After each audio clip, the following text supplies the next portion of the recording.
북한이 또 도발하고 있습니다. 이틀 연속 미사일을 발사했는데 가장 거리도 멀고 강력하다는 대륙간 탄도미사일 ICBM도 쐈습니다. 북한이 ICBM을 발사한 건 올해만 벌써 5번째라고 하죠. 굳이 대륙을 넘어서 미사일을 쏘겠다는 얘기, 결국 미국을 공격의 목표로 삼겠다, 그런 뜻이고 미국을 자극하겠다는 분명한 의도로 읽힙니다.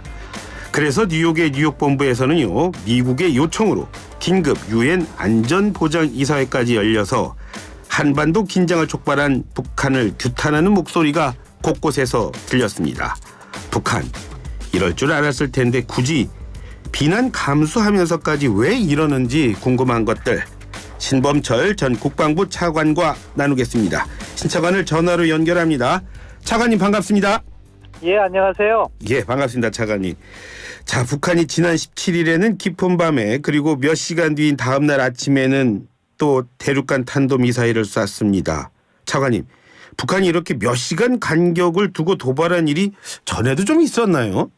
예, 전에도 없던 일은 아닌데요. 예. 최근 들어서 이렇게 ICBM과 또 이렇게 단거리 탄도미사일을 발사를 연이어서 한 것은 좀 예. 드문 일입니다.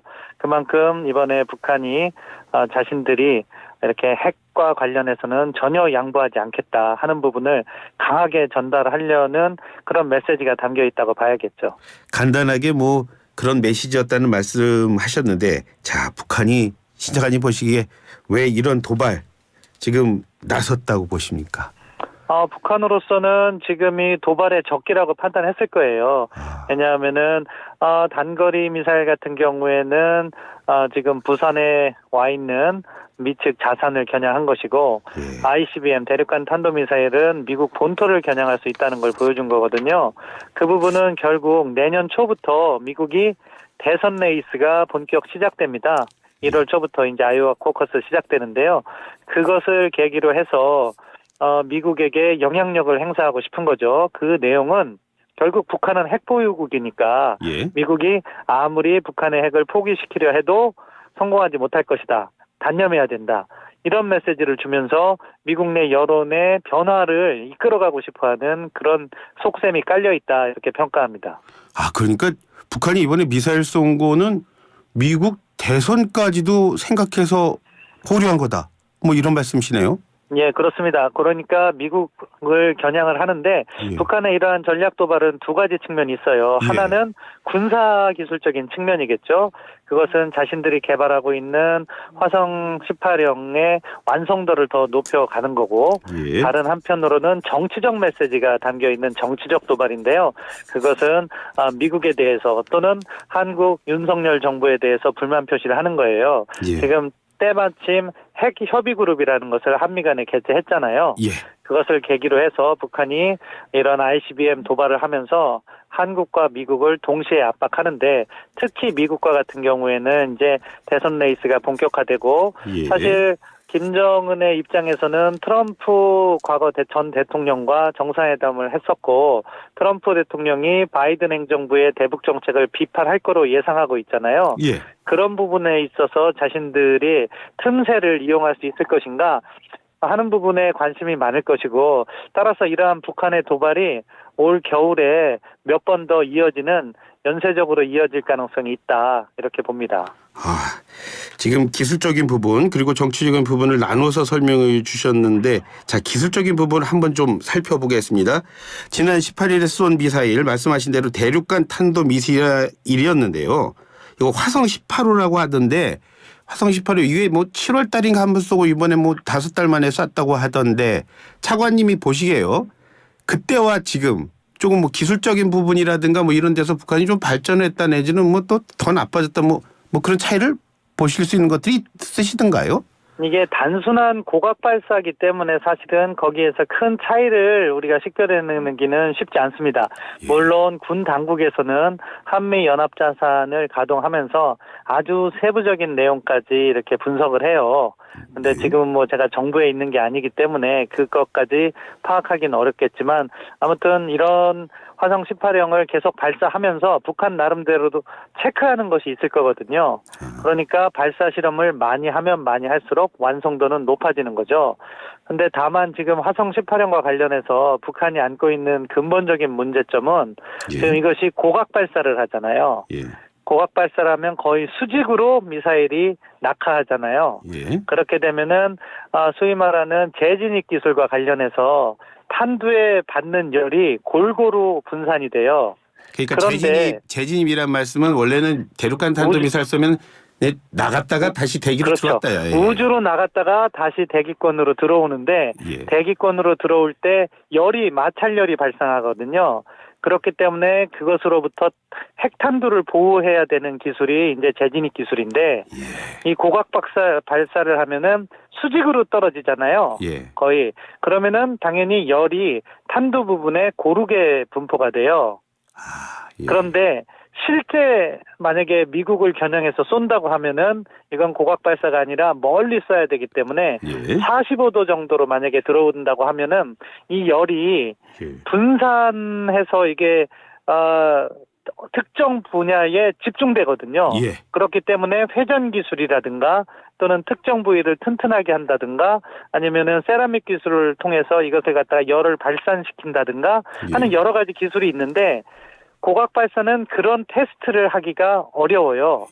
그렇기 때문에 북한이 그런 부분까지 보완해서 언젠가는 실각 발사라고 멀리 미국을 겨냥할 수 없겠지만 태평양을 겨냥해서 한번 발사할 가능성이 있는데 아무튼 그 단계가 되면 북한이 실전 배치도 완료할 단계다 이렇게 평가할 수 있겠죠. 근데 지금은 아직은 고각 발사입니다.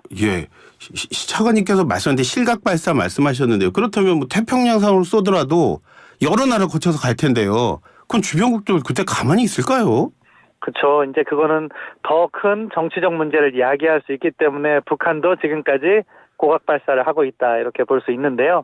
어느 순간 기술적 완성도에 자신이 있다면 북한도 한번 실각 발사를 시도할 가능성은 있다고 봐요.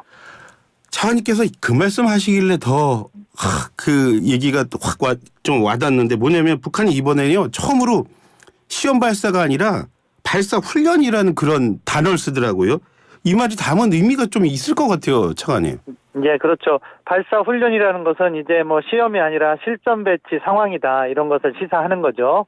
그렇기 때문에 북한이 자신의 핵 능력이 이미 완성됐음을 자랑하기 위해서 표현을 그렇게 했는데 기술적인 측면에서는 아직도 가야 할 길이 있다 이렇게 평가를 합니다. 그 말은 아직은 화성 18형 안전성 따져볼 때는 조금 떨어질 거다. 뭐 이런 말씀이십니까? 네, 그렇습니다. 아직 여지가 있다고 봅니다. 그런 여지가 있다고 보시는데 발사를 직접 참관을 했답니다. 바로 김정은 국무위원장이 말이죠.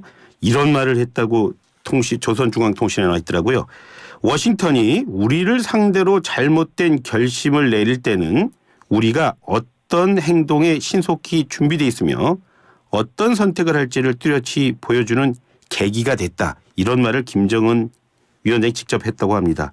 자, 이 정도면은 이제 미국 본토 핵으로 공격할 수도 있다.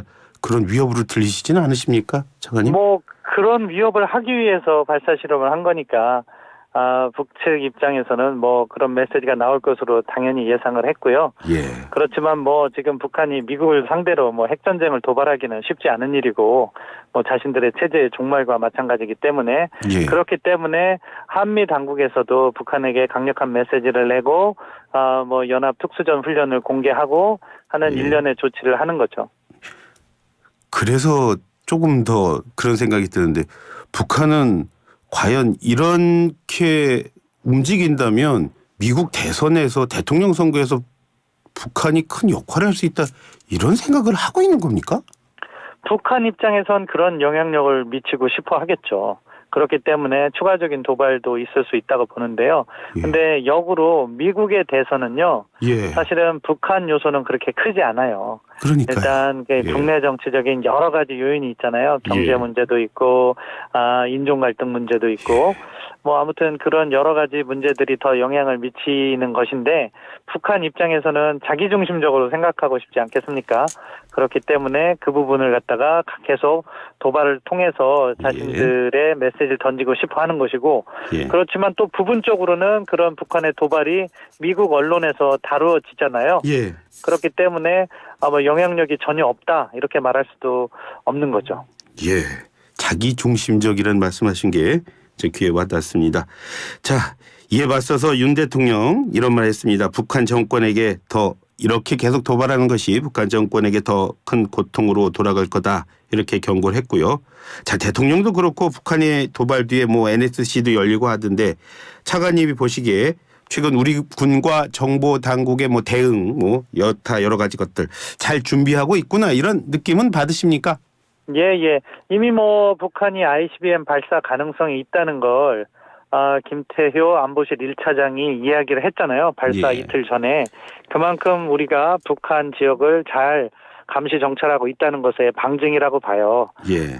또한 이제 후속 조치로서 연합 특수전 훈련도 공개하고 또 대통령의 메시지는 억제 효과를 기대하는 거죠. 예. 북한이 어떠한 도발을 하더라도 우리 대한민국은 다 준비되어 있기 때문에 너희들이 도발을 통해서 얻는 효과가 없다. 그렇게 함으로써 북한이 도발을 하지 못하도록 막는 예방 효과인데요. 예. 그럼에도 불구하고 북한은 계속해서 도발을 할 가능성이 높습니다. 따라서 이러한 대통령의 말이 더 힘을 얻기 위해서는요. 우리가 대비태세를 더욱 철저히 해야 돼요. 예. 그러니까 북한의 도발 양상은요. 지금 우리가 이 자리에서 논의하는 것은 뭐 ICBM이나 단거리 미사일 도발이잖아요. 그런데 북한이 기습적으로 총격 도발을 가해온다거나 아니면은 해안포 같은 것을 갖다가 위협 사격을 한다거나 이런 기습적인 도발이 있을 때 우리가 그것까지도 잘 대비해 나가야지 예. 국민들께서 우리 정부나 군 당국을 신뢰할 수 있거든요. 따라서 지금 북한의 ICBM 도발을 저희가 논의하고 있지만 군 당국에서는 북한의 다양한 도발 양상에 모두 대비하면서 그러한 비대칭적인 도발이 어디에서 일어날 것인가 예측하고 대비하고 실제 잘 이행해야 된다 그렇게 생각합니다. 네. 그러면 외교적인 분야에서 한번 살펴볼까요? 국제사회로 눈을 돌리면요. 우리 시간으로 오늘 새벽쯤에 유엔 안보리가 열렸습니다.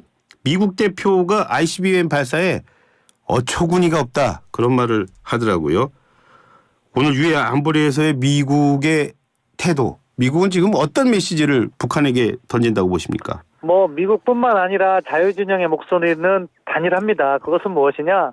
북한의 ICBM 발사, 대륙간 탄도미사일 발사는요.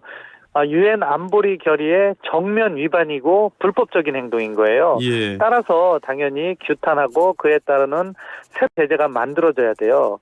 그런데 문제는 뭐 중국이나 러시아의 소극적인 태도로 결국에는 또 어떠한 결론도 내지 못하고 끝났잖아요. 예. 이러한 유엔 안보리 스스로 자신들이 약속했던 안보리 결의를 이행하지 못하게 만드는 상황.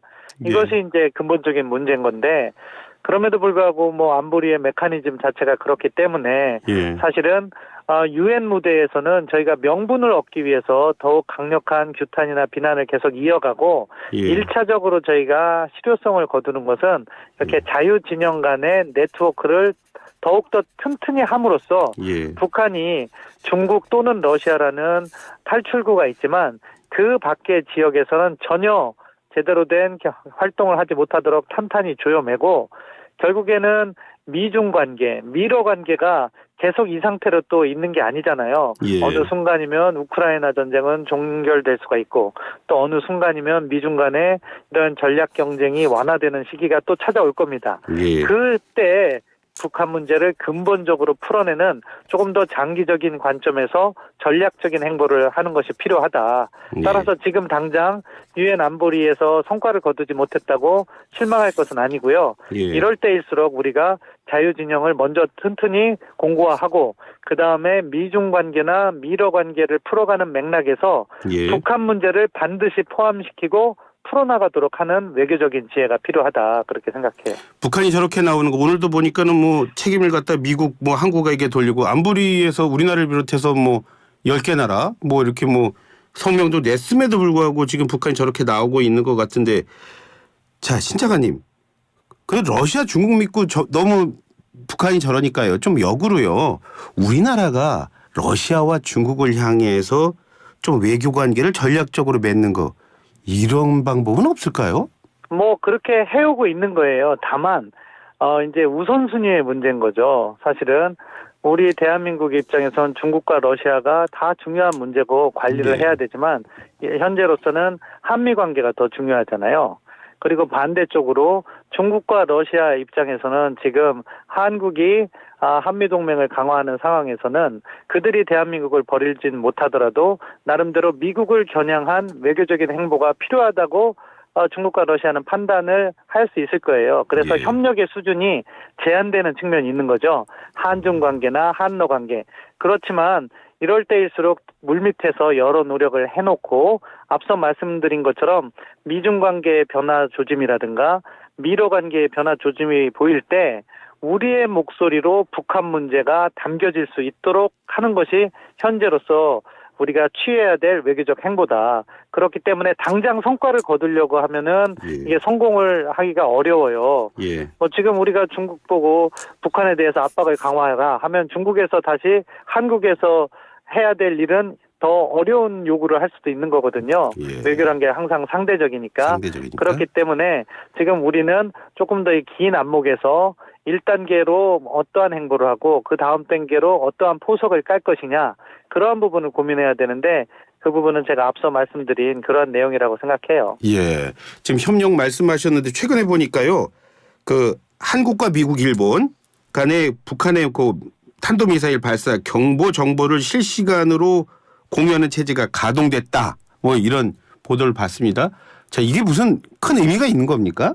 그러니까 미사일을 잘 대응하기 위해서는요. 예. 여러 시스템을 이렇게 어떻게 보면 다 활용해야 되는 거죠. 예. 그러니까 미사일 경보 정보라는 것은 북한 미사일이 발사됐을 때 그것이 날아오는 정보에 대해서 공유를 함으로써 더 정확하게 위치를 파악한다거나 하는 노력이에요. 예, 예, 예. 어떻게 보면은 가장 기초적인 노력인데 예. 그것이 한미 간에는 잘 되어 있고 또 미일 간에는 되어 있었지만 예. 한일 간에는 그것이 잘 안 돼 있었어요. 예. 그래가지고 그런 부분을 갖다가 조금 더 이렇게 긴밀히 함으로써 북한 미사일의 보다 정확한 위치라든가 속도 그런 재원들을 파악하는데 활용하겠다는 거죠. 그렇기 때문에 한 단계 업그레이드된 노력이라고 생각합니다. 근데 차관님 저는 사실 이걸 기초적인 그 정보의 공유라고 말씀하셨는데 저는 솔직히 이해가 안 됐던 게 그 북한이 미사일을 쏴도 결국은 한국과 미국, 일본 세 나라의 공통된 이익에 반하는 일이 벌어지는 건데 그런데 우방국이지만 이 정보를 서로 지금 아직까지는 공유하지 못하고 있었던 상황이 솔직히 저는 더 이해가 안 가거든요. 뭔가 이유가 있으니까 이렇게 정보 공유가 어려웠던 게 있다 이런 생각이 드는데 뭐 때문이죠? 가장 근본적인 이유는 한일 관계가 사실은 여러 가지 역사적 맥락에서 예. 그렇게 긴밀하게 유지되지 못해 왔잖아요. 예. 그렇기 때문에 뭐 과거 어떤 정부에서는 한일 간의 군사 협력 자체를 갖다가 이렇게 부정적으로 본 정부도 있고 예. 그러다 보니까 협력의 속도가 제한된 부분이 있는 거죠. 예. 따라서 지금도 뭐 우리가 역사 문제는 역사 문제대로 풀어가야 될 분명한 입장이 있지만 안보 문제와 관련해서 협력이 필요한 부분은 협력을 해야 된다. 예. 그런 차원에서 한미일 간의 미사일 경보 정보 아주 제가 말씀드린 것처럼 기초적인 거라도 먼저 해놓자. 그런 취지에서 이번 정부에서 추진해서 마침내 그 성과를 보게 된 거죠. 북한에게도 역시 그 자극이 될 것 같고요. 그렇게 되겠죠? 예, 그렇죠. 북한 입장에선 자신들의 미사일 도발을 했을 때 한미일이 더 긴밀히 협력해서 자신들의 미사일에 대한 정보를 더 파악을 잘한다면 예. 그들이 노리는 뭐 군사 기술적인 효과나 정치적 효과 측면에서 상당한 제동이 걸린다. 그렇기 때문에 북한으로서는 불만이 있을 가능성이 있다고 봅니다. 예, 불만이 있을 때 또 놀래기도 하고 뭐 여러 가지가 있겠습니다. 자, 차관님 끝으로요. 북한이 9.19 남북 군사 합의 완전 무효화 선언했고 그리고 정찰위성 발사하면서 남북관계 지금 급변하고 있습니다. 앞으로 남북관계 어떻게 보고 계십니까? 일단 남북 관계는 긴 호흡에서 봐야 된다고 생각하고요. 예. 현 단계에서 북한은 핵능력 고도화에 올인을 하고 있기 때문에 우리 정부가 어떠한 제안을 하더라도 핵능력 먼저 갖추겠다는 그들의 셈법이 바뀌진 않을 것 같아요. 예. 역으로 지금 이 겨울은 제가 앞서 말씀드린 것처럼 미국의 대선 전국이 시작되고 또 내년 4월에 대한민국에는 국회의원 총선이 있잖아요. 예. 그렇기 때문에 이것을 북한이 정치적으로 활용하려는 도발, 그러한 도발들이 있을 가능성이 높기 때문에 그러한 도발에 철저히 대응해 나가는 것이 우선순위겠다, 그렇게 평가를 하고 있고요. 예. 남북관계 개선의 시점은 결국 미국 대선과 미중 관계와 그런 데에서 분위기가 만들어질 때, 그리고 북한에게 중국이나 러시아를 통해서 실질적인 압박이 가해질 때, 그때 북한이 또 비로소 행보를 할 거거든요. 예. 그러한 행보에서 가장 중요한 것은 대화를 위한 대화가 아니라 실질적으로 한반도의 평화를 가져올 수 있는 비핵화의 로드맵이 포함될 수 있는 그런 대화를 만드는 것이 예. 우리에게 필요하고, 그런 로드맵에서 대한민국도 어떠한 인센티브를 북한에 제공을 할 것이냐 하는 부분에 있어서 충분한 고민이 필요하다, 그렇게 생각합니다. 청취자 여러분이 지금의 남북 관계를 이해하는데 정말 많은 도움이 되셨을 걸로 보입니다. 차관님, 오늘 말씀 정말 잘 들었습니다. 고맙습니다. 예, 감사합니다. 네, 지금까지 신범철 전 국방부 차관과 함께했습니다.